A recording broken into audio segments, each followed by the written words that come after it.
What's up guys, Qehzy here, or Noah, bringing you guys another tutorial. Today I'm going to be showing you how to create this text effect and text style in Cinema 4D. This is using a plugin called Alveole, I believe. I'm not sure how you say it. It's definitely not in English, but that's what we're going to be using today. So let's get started. So I'm in Cinema 4D right now, and I'm gonna go ahead and grab some mode text. I'm using my personal Lightroom, which is in my store if you're interested, or you can use your own Lightroom and set up your own Lightroom or whatever. I'm gonna adjust the angle there so we're a little more front on, and center the text or align it middle. The depth we're gonna go for 75 here. And let's go to display and make sure we have our shading lines on. I'm gonna hop out of my camera so I can get a side view here so we can see our lines now with the display with the shading lines visible. And here under depth at subdivision, we're gonna bump that up to 5 or 6. I'll go with 6 for now. And let's go ahead and choose our text. I'm gonna type in cell because that's what I used before. Because when I was making this, I thought it'd be more cell-like. Turns out it wasn't. And let's go ahead and choose a font. Now this will take a second to load for me.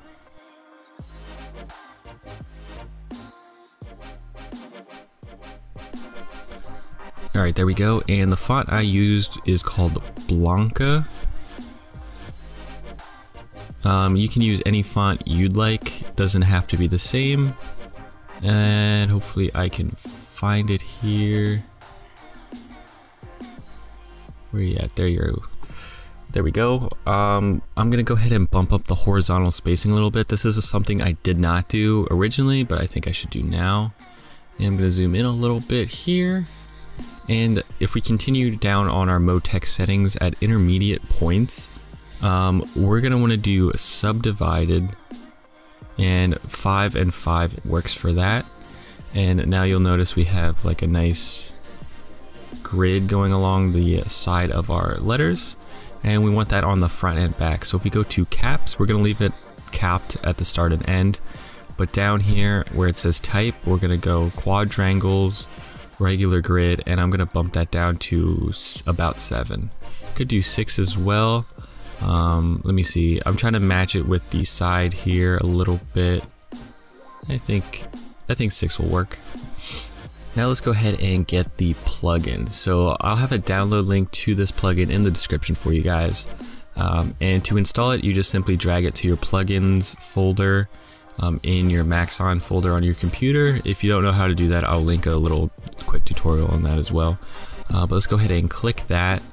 And we are gonna just go ahead and drag that into our mode text, and you'll see it creates this sort of wired effect, but it's like pretty organic and pretty neat looking as so. But we're gonna go ahead and tweak some of these settings. So in the plugin, you'll notice we have some settings, and I have the free version. You can get the full version if you'd like, but we're only using the free version here. The polygon reduction, I'm going to set to about 35%. I'm going to make it a little lower. For the width, I'm going to go 7, and for the extrusion, I will also do 7. I'm going to leave uniformity at 10 because, I mean, it's fairly uniform, but also kind of gives us some thicker areas and some thinner areas, but you can, for the most part, see everything. Extrusion subdivision, we're going with 2. And for the Catmull-Clark subdivision, we will go with 2 as well. And if you'd like, I would recommend coming back to this later on and tweaking it if you'd like to see what else, like other effects you can create with it. I'm going to also go back to my display and get rid of the lines just so we can kind of see what we're working with. And you can see this is a pretty neat looking effect so far if I just give it a quick render. Yeah, like that's a pretty nice looking effect, but obviously we're gonna keep going and do some more. So the final step here with this one is come down here and check fill, and that will just fill some of these areas. One thing that I forgot to do is if we go back to mode text, I believe, is it object?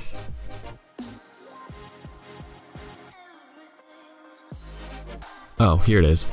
Under caps, where it says create single object, if we go there and click check, or click the check box and check it, geez, sorry, I couldn't get that out. It now makes it more full and complete, and kind of like a sponge look, I'd say.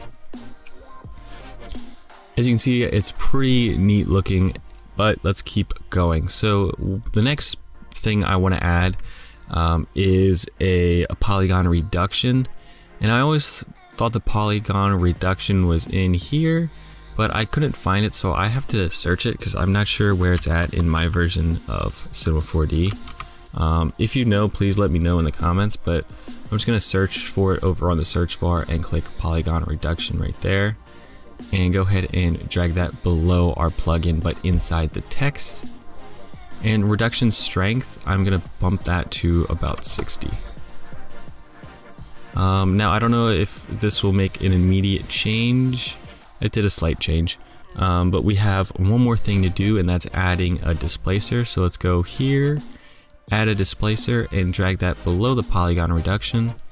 Again, you won't see anything yet, but if we go to shading, click the arrow and do noise, it should create a slight distortion and give us like a subtle effect there. It wasn't so subtle, but it is an effect, and we can come here to height and maybe bump that down if it's a little too much. That's a little better. I'm gonna find a happy medium and go a little 8 because I kind of like the distortion quality of that displacer.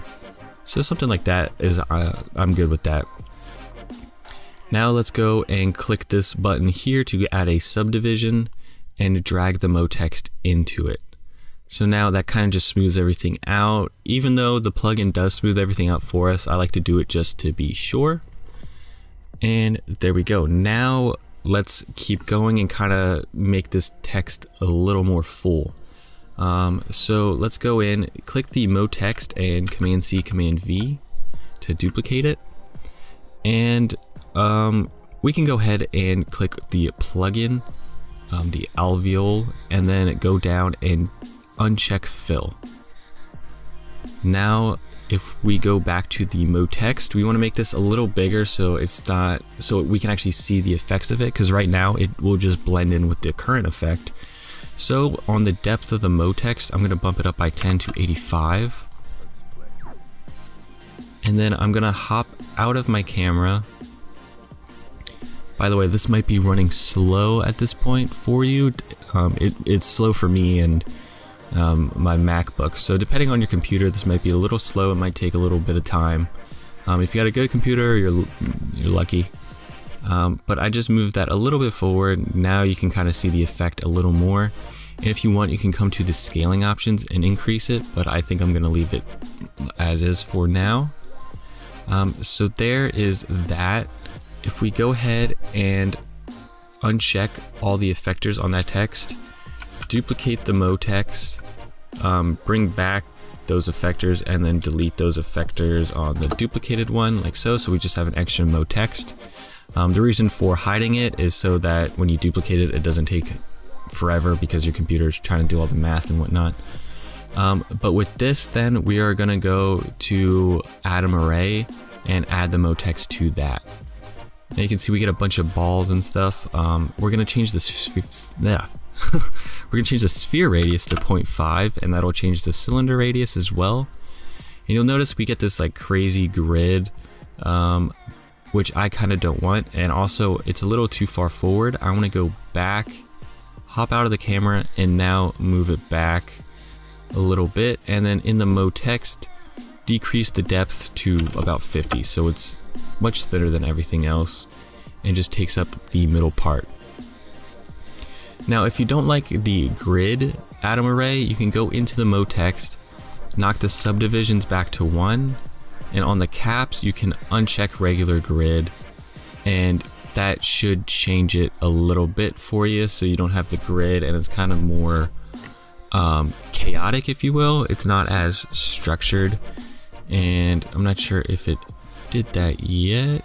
It seems like it's taken a little bit to load. But anyway, the next thing we want to do is add a random effector to all the text just to give it a little tilt. So if you want, you can go ahead and uncheck all the displacers and the plugins and check MoText, MoText, MoText. Go to MoGraph Effector Random. Go to Parameter, bump these down to single digits. I like to just do 5, and it's whatever. You can go into the negatives as well, kind of mix it up. Then we want to check rotation, and I'm going to go a couple negative, and then a couple positive. So I'm -6, and +4. And that just gives the text a little bit of tilt and kind of makes it a little more interesting. And we can go back and check everything so it's all visible and we can kind of see what this is looking like. So there we go, there's our text. And if you want to make any changes to the MoText, you can still go in and change things like fonts or whatever. But this is basically the finished effect here. Now we just have to add materials. So for the materials, I went in and used my own materials. Again, they're in my store, I'll link them down below, but you can use any colored material or any materials at all. I try to play around with a bunch and I just like the colored ones more. So that's my personal preference. And I have 2 like bluish purple materials that I use with some glow. And I used the material 1, which is a little darker, on the main subdivision MoText here. And then I used material 3, which is a little lighter, on the other MoText and on the atom array. So if I do that, I'm going to go ahead and render it for you as well, and we can see what this is sort of looking like.